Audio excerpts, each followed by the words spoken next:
আসসালামু আলাইকুম। আমাদের চ্যানেলে আপনাদের সবাইকে স্বাগতম।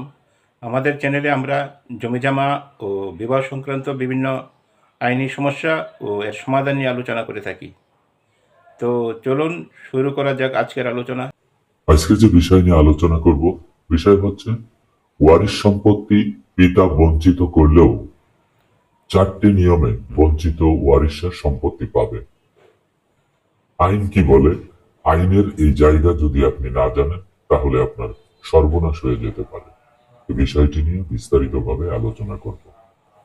আমাদের সমাজে অনেক বাবা রাগ অভিমান বা অন্য কোনো কারণে সন্তানকে সম্পত্তি থেকে বঞ্চিত করেন।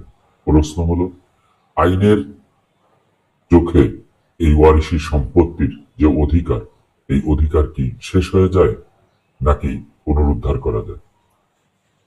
আমাদের সমাজে অনেক ভাই বোন আছে যারা বাবা মায়ের অবাধ্য হয়ে তারা বিভিন্নভাবে অসামাজিক কার্যকলাপে জড়িত হয়ে পড়েন।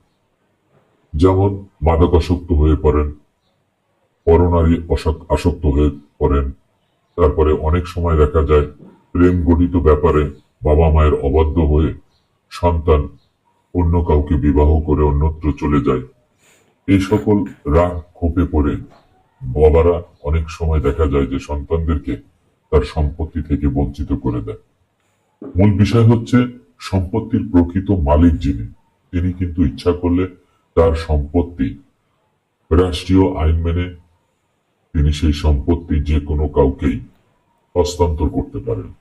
কিন্তু এই হস্তান্তর করার ক্ষেত্রে রাষ্ট্রীয় আইন, সামাজিক রীতিনীতি মানতে হবে 100%। আর এই রাষ্ট্রীয় আইন না মেনে, সামাজিক রীতিনীতি না মেনে যদি কোনো ব্যক্তি তার সম্পত্তি হস্তান্তর করে, তাহলে সেই সম্পত্তিটি বৈধও হতে পারে, অবৈধও হতে পারে। সেই সকল বিষয় নিয়েই আজকে আলোচনা করছি। যে পিতা সম্পত্তি থেকে বঞ্চিত করলেও 4টি নিয়মে বঞ্চিত ওয়ারিশরা সম্পত্তি পাবে 100% গ্যারান্টি, এবং আমি সুন্দরভাবে বুঝিয়ে দেব যে আপনারা কিভাবে এই সম্পত্তি পেতে পারেন। আমাদের সমাজে অনেক বাবারাই আছেন, তারা আইন সম্পর্কে সচেতন নন। তারা অনেক সময় দেখা যায় নিজের সম্পত্তি কোনো সন্তানের উপরে রাগ গোসা বা অভিমান করে তার সম্পত্তি অন্য ছেলেদের নামে বা অন্য সন্তানদের নামে রেকর্ড খতিয়ানে নাম অন্তর্ভুক্ত করে বা রেকর্ড খতিয়ানে নাম উল্লেখ করে সেই সম্পত্তি হস্তান্তর করে দেয়। যেমন যখন জরিপকারকরা নিজের এলাকায় আসে, তখন তিনি করেন কি, যে এই দলিল করতে, অর্থাৎ যদি সাব কবলা করে, দান দলিল করে, হেবা দলিল করে, যাই করুক না কেন, এই দলিল করতে গেলে যে রাষ্ট্রীয় আইন মোতাবেক যে সার্ভিস চার্জ আসে, অর্থাৎ দলিলের যে রেজিস্ট্রেশন ফি, এই ফি যাতে দেওয়া না লাগে সেই জন্য কি করে, তার সম্পত্তি জরিপকারকদের সাথে আতাত করে সম্পূর্ণ সম্পত্তি সন্তানদের নামে তারা রেকর্ড খতিয়ানে নাম অন্তর্ভুক্ত করে দেন, এবং যেই সন্তানের উপরে তার রাগ ও অভিমান তাকে বাদ দিয়ে দেন। এই যে একটি বিষয়, যে রেকর্ড খতিয়ানে নাম অন্তর্ভুক্ত করে দিয়ে একজন সন্তানকে বা দুইজন সন্তানকে তিনি বঞ্চিত করে দিলেন, এটি একটি মুখ্য বিষয়। আবার অনেক সময় দেখা যায় যে একজন ব্যক্তির একের অধিক বিবাহ করে থাকেন, 2টি সংসার থাকে, 3টি সংসার থাকে, সর্বশেষ যেই সংসারে থেকে তিনি মৃত্যুবরণ করেন, সেই পক্ষের সন্তানদের নামে ঠিক এই কাজটি করে দিয়ে যান, যে রেকর্ড খতিয়ানে নাম অন্তর্ভুক্ত করে দিয়ে যান, যাতে অন্য পরিবারের যে সকল সন্তান আছে তারা যাতে সম্পত্তি না পান। এই রেকর্ড খতিয়ানে যদি কারোর নাম অন্তর্ভুক্ত করা থাকে, তাহলে কিন্তু সম্পত্তির মালিকানা চলে যাবে না। কারণ রেকর্ড খতিয়ানে নাম অন্তর্ভুক্ত করলেই সম্পত্তি মালিক হওয়া যায় না, বা সম্পত্তি থেকে মালিকানা সত্ত্ব নষ্ট হয়ে যায় না। সেই জন্য এই ধরনের কাজ যারা করবে, বঞ্চিত ওয়ারিশরা, তারা বিজ্ঞ আদালতের মাধ্যমে এই সম্পত্তি তারা ফিরে পেতে পারে। নাম্বার 2 হচ্ছে সম্পূর্ণ সম্পত্তি ওসিয়ত করে দেওয়া। অর্থাৎ ঠিক একইভাবে দেখা গেছে যে কোনো সন্তানের উপর অভিমান করে এই সম্পত্তি তিনি কি করলেন, অন্য যে কোনো সন্তানকে বা যে কোনো পরিবারের সন্তানদের নামে সম্পূর্ণ সম্পত্তি ওসিয়ত করে দিল। এই যে ওসিয়তের শর্ত ভঙ্গ করে যে ওসিয়তনামা করলো, এই ওসিয়ত দলিল টিকবে না, বঞ্চিত ওয়ারিশের সম্পত্তি পাবে। কারণ ওসিয়ত করতে হলে সম্পূর্ণ সম্পত্তির 3 ভাগের 1 ভাগ সম্পত্তি ওসিয়ত করা যাবে, কিন্তু কোনো ব্যক্তি যদি সম্পূর্ণ সম্পত্তি ওসিয়ত করে কাউকে বঞ্চিত করে, তাহলে বঞ্চিত ওয়ারিশরা এই সম্পত্তির দ্বারা আইনগত দৃষ্টিতে তারা পাবে আইনগত ব্যবস্থা গ্রহণ করলে। নাম্বার 3 হচ্ছে না শরিক করা, অর্থাৎ কোনো পুত্র সন্তান যদি মৃত্যুবরণ করে এবং তার বাবা যদি জীবিত থাকে, তাহলে পূর্বের আইন মোতাবেক তাদেরকে না শরিক করা হয়। কাদেরকে? যে সন্তান মারা গেছে তার যে সন্তানরা থাকে, নাতি নাতনি, তাদেরকে না শরিক করা হয়।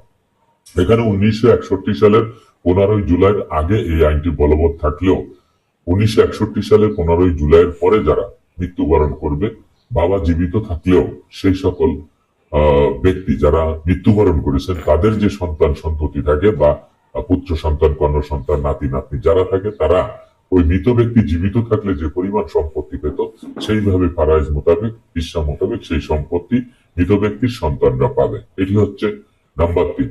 4 নম্বরে হচ্ছে আনঅথরাইজ পারসন ব্যক্তিকে হেবা করা, অর্থাৎ কোনো ব্যক্তি, অনেক সময় দেখা যায় ছেলে মেয়ের উপরে, সন্তানদের উপরে রাগ গোসা করে তাদেরকে বঞ্চিত করে তারা আনঅথরাইজ পারসন ব্যক্তিকে হেবা করে দেন। এই হেবা করার মূল লক্ষ্য হচ্ছে সরকারি যে সার্ভিস চার্জ যাতে না দেওয়া লাগে, এবং তারা হয়তো সচেতন নন, তারা আইন সম্পর্কে জানেন না, যার কারণে কি করে আনঅথরাইজ পারসন যারা তাদেরকে হেবা করে দেন। যেমন শ্বশুর জামাইকে হেবা করে দিচ্ছেন, তারপরে শ্বশুর তার নিজের শালিকাকে হেবা করে দিতেছেন, অথবা পুত্রবধূকে হেবা করে দিচ্ছেন, দত্তক সন্তানকে হেবা করে দিচ্ছেন, আবার যোগ সাজসে পাড়া প্রতিবেশী কাউকে তিনি ভুয়া সাজিয়ে, সন্তান সাজিয়ে তাকে হেবা করে দিচ্ছেন। এই যে ব্যক্তিবর্গ, এই সমস্ত ব্যক্তিবর্গকে যারা হেবা করে দেন, সেই হেবা দলিলও কিন্তু বাতিল হয়ে যাবে। এই হেবা দলিল করে দিলে দেখা গেছে যে তার নিজের সন্তানরা তার সম্পত্তি থেকে বঞ্চিত হয়ে যাবে, এমনই একটি ধারণা থাকে যেই ব্যক্তি এই দলিলগুলি করে। অর্থাৎ 1 নম্বরে রেকর্ড খতিয়ানে নাম অন্তর্ভুক্ত করে মালিকানা হস্তান্তর করা, সম্পূর্ণ সম্পত্তি ওসিয়তনামা করে তার মৃত্যুর পরে অন্য সন্তান যাদের নামে ওসিয়ত করবে তাদেরকে মালিকানা প্রদান করা, তারপরে নাশরিক হিসাবে যারা জীবিত থাকে তারা মৃত ভাইয়ের সন্তানদের সম্পত্তি দিতে চায় না, আনঅথরাইজ ব্যক্তিকে হেবা করে দিয়ে তার সম্পত্তি হস্তান্তর করে সেই মালিকানা হস্তান্তর করার চেষ্টা করা। এই বিষয়গুলি যারা করেন তারা কিন্তু সম্পূর্ণভাবে ক্ষতিগ্রস্ত হবেন। এই 4টি নিয়ম, এই 4টি নিয়মের মধ্যে যারা দলিল করে নেবেন বা সম্পত্তির মালিক হবেন। আর যে সকল ভাই বন্ধুরা বঞ্চিত হয়েছেন এই 4টি নিয়মে আপনারা যদি ফলো করেন, তাহলে আপনারা আইনগত দিক থেকে আপনারা এই সম্পত্তির মালিকানা পাবেন। কোনোভাবেই পিতা যদি সম্পত্তি থেকে তাদেরকে বঞ্চিত করে দেয়, তাহলে রাষ্ট্রীয় আইন মেনে সাব রেজিস্ট্রার অফিসে গিয়ে সাব কবলা দলিল হোক, হেবা দলিল হোক, শর্ত মেনে সুন্দরভাবে যদি জমি হস্তান্তর করে, তাহলে কিন্তু সঠিকভাবে সেই সম্পত্তি চলে যাবে এবং এই বঞ্চিত ওয়ারিশরা সম্পত্তি পাবে না। কিন্তু আমি যে 4টি নিয়মের কথা বললাম, এই 4টি নিয়মের মধ্যে যদি কেউ করে থাকে, তাহলে সেই সকল বঞ্চিত ওয়ারিশরা আইনের দৃষ্টিতে সম্পত্তি পাবে, এবং তারা যদি বিজ্ঞ আদালতে একজন সিভিল লয়ারের সাথে কথা বলে তাদের ডকুমেন্টস দিয়ে যদি বিজ্ঞ আদালতে এই ঘোষণামূলক মামলাও যদি তারা করেন, তাহলে এই সম্পত্তি তারা ফিরে পাবে। আশা করি আপনারা এই বিষয়টি বুঝতে পেরেছেন। আমাদের ভিডিওটি আপনার ভালো লাগলে লাইক, কমেন্ট ও শেয়ার করতে ভুলবেন না। আর এই ধরনের ভিডিও পেতে আমাদের চ্যানেলটি সাবস্ক্রাইব করে আমাদের সাথে থাকুন। ধন্যবাদ সবাইকে। আল্লাহ হাফেজ।